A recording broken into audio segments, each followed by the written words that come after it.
रक्षा बंधन। इसके लेखक हैं विशंभरनाथ शर्मा कौशिक। रक्षा बंधन। माँ, मैं भी राखी बांधूंगी। श्रावण की धूमधाम है। नगरवासी स्त्री पुरुष बड़े आनंद तथा उत्साह से श्रावणी का उत्साह मना रहे हैं। बहनें भाइयों के और ब्राह्मण अपने यजमानों की राखियां बांधकर चांदी काट रहे हैं। ऐसे ही समय एक छोटे से घर में एक 10 वर्ष की बालिका ने अपनी माता से कहा, माँ, मैं भी राखी बांधूंगी। उत्तर में माँ ने एक ठंडी सांस भरी और कहा, किसके बांधेगी बेटी? आज तेरा भाई होता तो। माता आगे कुछ न कह सकी। उसका गला रुंध गया और नेत्र अश्रुपूर्ण हो गए। अबोध बालिका ने इठलाकर कहा, तो क्या भैया ही के राखी बांधी जाती है और किसी के नहीं? भैया नहीं है तो अम्मा, मैं तुम्हारे ही राखी बांधूंगी। इस दुख के समय भी पुत्री की बात सुनकर माता मुस्कुराने लगी और बोली, अरे तू इतनी बड़ी हो गई, भला कहीं माँ के भी राखी बांधी जाती है? बालिका ने कहा, वाह, जो पैसा दे उसी के राखी बांधी जाती है। माता, अरे पगली, पैसे पर नहीं, भाई ही के राखी बांधी जाती है। बालिका उदास हो गई। माता घर का कामकाज करने लगी। घर का काम शेष करके उसने पुत्री से कहा, आ, तुझे नहला दूँ। बालिका मुख गंभीर करके बोली, मैं नहीं नहाऊंगी। माता, क्यों नहीं नहावेगी? बालिका, मुझे क्या किसी को राखी बांधनी है? माता, अरे राखी नहीं बांधनी है तो क्या नहाएगी भी नहीं? आज त्योहार का दिन है, चल उठ, नहा। बालिका, राखी नहीं बांधूंगी तो त्योहार काहे का? माता कुछ क्रुद्ध होकर, अरे कुछ सिड़न हो गई है, राखी राखी रट लगा रखी है, बड़ी राखी बांधने वाली बनी है। ऐसी ही होती तो आज यह दिन देखना पड़ता। पैदा होते ही बाप को खा गई, 2.5 बरस की होते होते भाई से घर छुड़ा दिया, तेरे ही कर्मों से सब नाश हो गया। बालिका बड़ी हतप्रभ हुई और आँखों में आंसू भरे हुए चुपचाप नहाने को उठ खड़ी हुई। 1 घंटा पश्चात हम उसी बालिका को उसके घर के द्वार पर खड़ी देखते हैं। इस समय भी उसके सुंदर मुख पर उदासी विद्यमान है। अब भी उसके बड़े बड़े नेत्रों में पानी छल छला रहा है। परंतु बालिका इस समय द्वार पर क्यों? जान पड़ता है वह किसी कार्यवश खड़ी है, क्योंकि उसके द्वार के सामने से जब कोई निकलता है तब वह बड़ी उत्सुकता से उसकी ओर ताकने लगती है, मानो वह मुख से कुछ कहे बिना केवल इच्छा शक्ति से ही उस पुरुष का ध्यान अपनी ओर आकर्षित करने की चेष्टा करती थी। परंतु जब उसे इसमें सफलता नहीं होती तो उसकी उदासी बढ़ जाती है। इसी प्रकार 1, 2, 3 करके कई पुरुष बिना उसकी ओर देखे निकल गए। अंत को बालिका निराश होकर घर के भीतर लौट जाने को उद्यत हुई ही थी कि एक सुंदर युवक की दृष्टि, जो कुछ सोचता हुआ धीरे धीरे जा रहा था, बालिका पर पड़ी। बालिका की आंखें युवक की आंखों से जा लगी। न जाने उन उदास तथा करुणापूर्ण नेत्रों में क्या जादू भरा था कि युवक ठिठक कर खड़ा हो गया और बड़े ध्यान से उसे सिर से पैर तक देखने लगा। ध्यान से देखने पर युवक को ज्ञात हुआ कि बालिका की आंखें अश्रुपूर्ण हैं। तब वह अधीर हो उठा, निकट जाकर पूछा, बेटी क्यों रोती हो? बालिका इसका कुछ उत्तर न दे सकी, परंतु उसने अपना एक हाथ युवक की ओर बढ़ा दिया। युवक ने देखा बालिका के हाथ में एक लाल डोरा है। उसने पूछा, यह क्या है? बालिका ने आंखें नीची करके उत्तर दिया, राखी। युवक समझ गया। उसने मुस्कुराकर अपना दाहिना हाथ आगे बढ़ा दिया। बालिका का मुख कमल खिल उठा उसने बड़े चाव से युवक के हाथ में राखी बांध दी। राखी बंधवा चुकने पर युवक ने जेब में हाथ डाला और 2 रुपए निकालकर बालिका को देने लगा, परंतु बालिका ने उन्हें लेना स्वीकार न किया। बोली, नहीं, पैसे ना दो। युवक, ये पैसे भी अच्छे हैं। बालिका, नहीं, मैं पैसे लूँगी, यह नहीं। युवक, ले लो बिटिया, इसके पैसे, इससे कुछ मंगा लेना। बालिका, नहीं, पैसे नहीं दो। युवक ने 4 आने पैसे मिलाकर कहा, अच्छा, ये पैसे भी ले और यह भी ले। बालिका, नहीं, खाली पैसे लूँगी, तुझे दोनों लेने पड़ेंगे। यह कहकर युवक ने बलपूर्वक पैसे तथा रुपए बालिका के हाथ पर रख दिए। इतने में घर के भीतर से किसी ने पुकारा, अरे सरस्वती, कहाँ गई? बालिका ने आई कहकर युवक की ओर कृतज्ञतापूर्ण दृष्टि डाली और चली गई। लखनऊ की एक बड़ी तथा सुंदर अट्टालिका के एक सुसज्जित कमरे में एक युवक चिंता सागर में निमग्न बैठा है। कभी वह ठंडी सांसें भरता है, कभी रुमाल से आंखें पोंछता है, कभी आप ही आप कहता है, हाँ, सारा परिश्रम व्यर्थ गया, सारी चेष्टाएं निष्फल हुई, क्या करूं, कहाँ जाऊं, उन्हें कहाँ ढूंढूं, सारा उन्नाव छान डाला, परंतु फिर भी पता न लगा। युवक आगे कुछ और कहने को था कि कमरे का द्वार धीरे धीरे खुला और एक नौकर अंदर आया। युवक ने कुछ विरक्त होकर पूछा, क्यों, क्या है? नौकर, सरकार, अमरनाथ बाबू आए हैं। युवक संभल कर कहता है, अच्छा, यहीं भेज दो।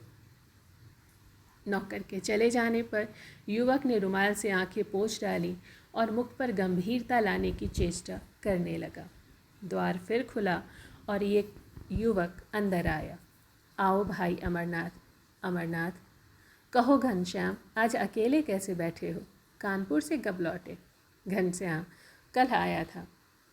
अमरनाथ, उन्नाव भी अवश्य ही उतरे होगे। घनश्याम एक ठंडी सांस भरकर, हाँ, उतरा था, परंतु व्यर्थ, वहाँ अब मेरा क्या रखा है? अमरनाथ, परंतु क्यों? हृदय नहीं मानता है, क्यों? और सच पूछो तो बात ही ऐसी है, यदि तुम्हारे स्थान पर मैं होता तो मैं भी ऐसा ही करता। घनश्याम, क्या कहूँ मित्र, मैं तो हार गया। तुम तो जानते ही हो कि मुझे लखनऊ आकर रहे 1 वर्ष हो गया और जब से यहाँ आया हूँ ढूंढने में कुछ कसर नहीं उठा रखी, परंतु सब व्यर्थ। अमरनाथ, उन्होंने उन्नाव न जाने क्यों छोड़ दिया और कब छोड़ा, इसका भी कोई पता नहीं चलता। घनश्याम, इसका तो पता चल गया कि वे लोग मेरे चले जाने के 1 वर्ष पश्चात उन्नाव से चले गए, परंतु कहाँ गए यह नहीं मालूम। अमरनाथ, यह किससे मालूम हुआ? घनश्याम, उसी मकान वाले से जिसके मकान में हम लोग रहते थे। अमरनाथ, हाँ। घनश्याम, कुछ नहीं, यह सब मेरे ही कर्मों का फल है। यदि मैं उन्हें छोड़कर न जाता, यदि गया था तो उनकी खोज खबर लेता रहता, परंतु मैं तो दक्षिण जाकर रुपया कमाने में इतना व्यस्त रहा कि कभी याद ही ना आई, और जो आई भी तो क्षण मात्र के लिए। उफ, कोई भी अपने घर को भूल जाता है, मैं भी ऐसा अधम। अमरनाथ बात काट कर, अजी नहीं, सब समय की बात है। घनश्याम, मैं दक्षिण न जाता तो अच्छा था। अमरनाथ, तुम्हारा दक्षिण जाना व्यर्थ नहीं हुआ, यदि न जाते तो इतना धन। घनश्याम, अजी, चूल्हे में जाए धन, ऐसा धन किस काम का? मेरे हृदय में सुख शांति नहीं तो धन किस मर्ज की दवा है? अमरनाथ, यह हाथ में लाल डोरा क्यों बांध रखा है? घनश्याम, इसकी तो बात ही भूल गया, यह राखी है। अमरनाथ, भाई वाह, अच्छी राखी है। लाल डोरे को राखी बताते हो? यह किसने बांधी है? किसी बड़े कंजूस ब्राह्मण ने बांधी होगी। दुष्ट ने 1 पैसा तक खर्चना पाप समझा, डोरे ही से काम निकाला। घनश्याम, संसार में यदि कोई बढ़िया से बढ़िया राखी बन सकती है तो मुझे उससे भी कहीं अधिक प्यारा यह लाल डोरा है। यह कहकर घनश्याम ने उसे खोलकर बड़े यत्नपूर्वक अपने बक्से में रख लिया। अमरनाथ, भाई, तुम भी बड़े विचित्र हो, आखिर यह डोरा बांधा किसने है? घनश्याम। एक बालिका ने। पाठक समझ गए होंगे घनश्याम कौन है। अमरनाथ। बालिका ने कैसे बांधा और कहाँ। घनश्याम। कानपुर में। घनश्याम ने सारी घटना कह सुनाई। अमरनाथ। यदि यह बात सत्य है तो यह डोरा अमूल्य है। घनश्याम। न जाने क्यों उस बालिका का ध्यान मेरे मन से नहीं उतरता। अमरनाथ। उसकी सरलता तथा प्रेम ने तुम्हारे हृदय पर प्रभाव डाला है। भला उसका नाम क्या है। घनश्याम। नाम तो मुझे नहीं मालूम। भीतर से किसी ने उसका नाम लेकर पुकारा था, परंतु मैं सुन न सका। अमरनाथ। अच्छा खैर, अब तुमने क्या करना विचारा है।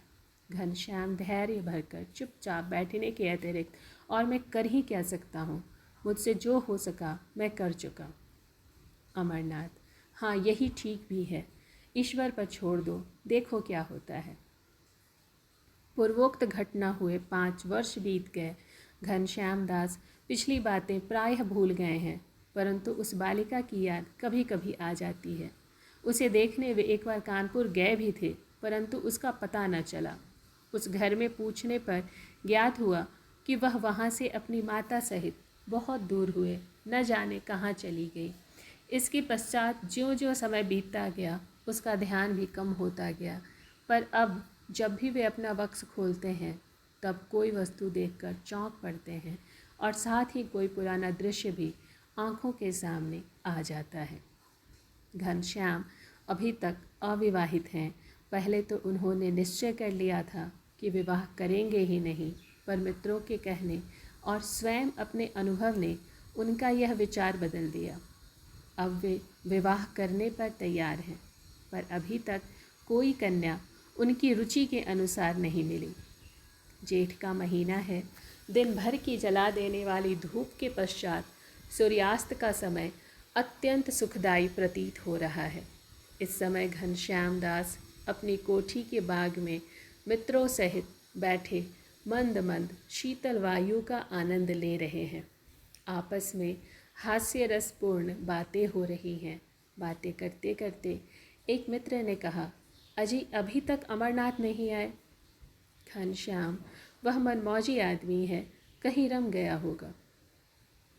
दूसरा। नहीं, रम नहीं, वह आजकल तुम्हारे लिए दुल्हन ढूंढने की चिंता में रहता है। घनश्याम। बड़े दिल लगी बाज हो। दूसरा। नहीं, दिल लगी की बात नहीं है। तीसरा। हाँ, परसों मुझसे भी यही कहता था कि घनश्याम का विवाह हो जाए तो मुझे चैन पड़े। ये बातें हो ही रही थी कि अमरनाथ लपकते हुए आ पहुँचे। घनश्याम। आओ यार, तुम्हारी बड़ी उम्र है, अभी तुम्हारी ही याद हो रही थी। अमरनाथ। इस समय बोलिए नहीं, नहीं एक आध को मार बैठूंगा। दूसरा। जान पड़ता है कहीं से पिटकर आए हो। अमरनाथ। तू फिर बोला, क्यों। दूसरा। क्यों बोलना, किसी के हाथ क्या बेच खाया है। अमरनाथ। अच्छा दिल लगी छोड़ो, एक आवश्यक बात है। सब उत्सुक होकर बोले, कहो कहो क्या बात है। अमरनाथ घनश्याम से, तुम्हारे लिए दुल्हन ढूंढ ली है। सब एक स्वर से, फिर क्या, तुम्हारी चांदी है। अमरनाथ। फिर वही दिल लगी, यार तुम लोग बड़े अजीब हो। अच्छा बताओ, कहाँ ढूंढी है। यहीं लखनऊ में। लड़की का पिता क्या करता है। पिता तो स्वर्गवास करता है। यह बुरी बात है। लड़की है, उसकी माँ, बस, तीसरा कोई नहीं। विवाह में कुछ मिलेगा भी नहीं। लड़की की माता बड़ी गरीब है। यह उससे भी बुरी बात है। उल्लू मर गए, पट्ठे छोड़ गए। घर भी ढूंढा तो गरीब। कहाँ हमारे घनश्याम इतने धनाढ़ और कहाँ ससुराल इतनी दरिद्र। लोग क्या कहेंगे। अरे भाई, कहने और न कहने वाले हम ही तुम हैं, और यहाँ उनका कौन बैठा है जो कहेगा। घनश्याम दास ने एक ठंडी सांस ली। आपने क्या भलाई देखी जो यह संबंध करना विचारा है। लड़की की भलाई, लड़की लक्ष्मी रूपा है, जैसी सुंदर वैसी ही सरल। ऐसी लड़की यदि दीपक लेकर ढूंढी जाए तो भी कदाचित ही मिले। हाँ, यह अवश्य एक बात है, परंतु लड़की की माता लड़का देखकर विवाह करने को कहती है। यह तो व्यवहार की बात है, और मैं लड़की देखकर विवाह करूँगा, यह भी ठीक है। तो इसके लिए क्या विचार है। विचार क्या, लड़की देखेंगे तो कब, कल। दूसरे दिन शाम को घनश्याम और अमरनाथ गाड़ी पर सवार होकर लड़की देखने चले। गाड़ी चक्कर खाती हुई यहियागंज की एक गली के सामने जा खड़ी हुई। गाड़ी से उतरकर दोनों मित्र गली में घुसे। लगभग 100 कदम चलकर अमरनाथ एक छोटे से मकान के सामने खड़े हो गए और मकान का द्वार खटखटाया। घनश्याम बोले, मकान देखने से तो बड़े गरीब जान पड़ते हैं। हाँ, बात तो ऐसी है, परंतु यदि लड़की तुम्हारे पसंद आ जाए तो यह सब सहन किया जा सकता है। इतने में द्वार खुला और दोनों भीतर गए। संध्या हो जाने के कारण मकान में अंधेरा हो गया था, अतएव ये लोग द्वार खोलने वाले को स्पष्ट न देख सके। एक दालान में पहुंचने पर दोनों चारपाइयों पर बिठा दिए गए और बिठाने वाली ने जो स्त्री थी कहा, मैं ज़रा दिया जला लूँ। अमरनाथ ने कहा, हाँ जला लो।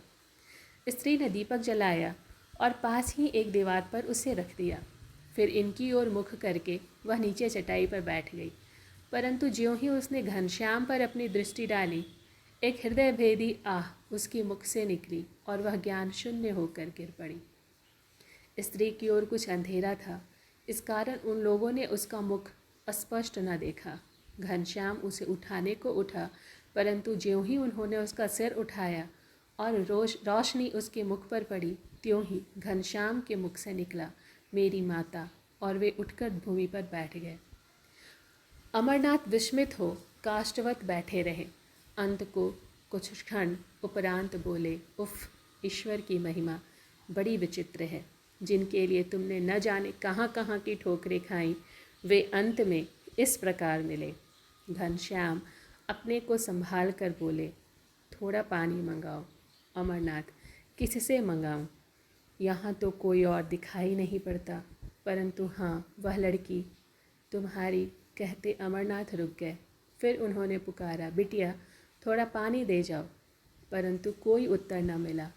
अमरनाथ ने फिर पुकारा, बेटी तुम्हारी माँ अचेत हो गई हैं, थोड़ा पानी दे जाओ।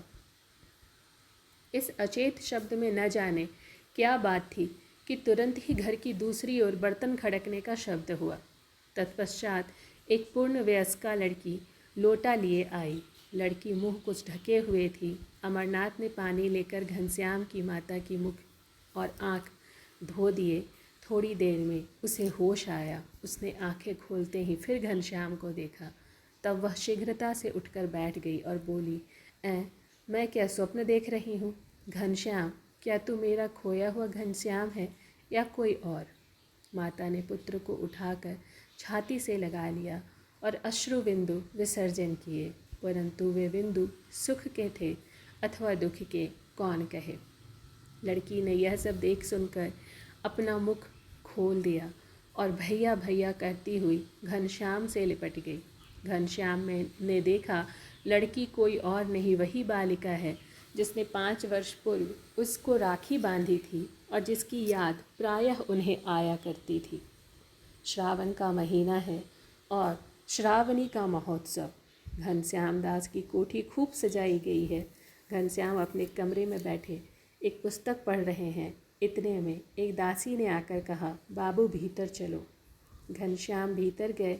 माता ने उन्हें एक आसन पर बिठाया और उनकी भगिनी सरस्वती ने उनको तिलक लगाकर राखी बांधी।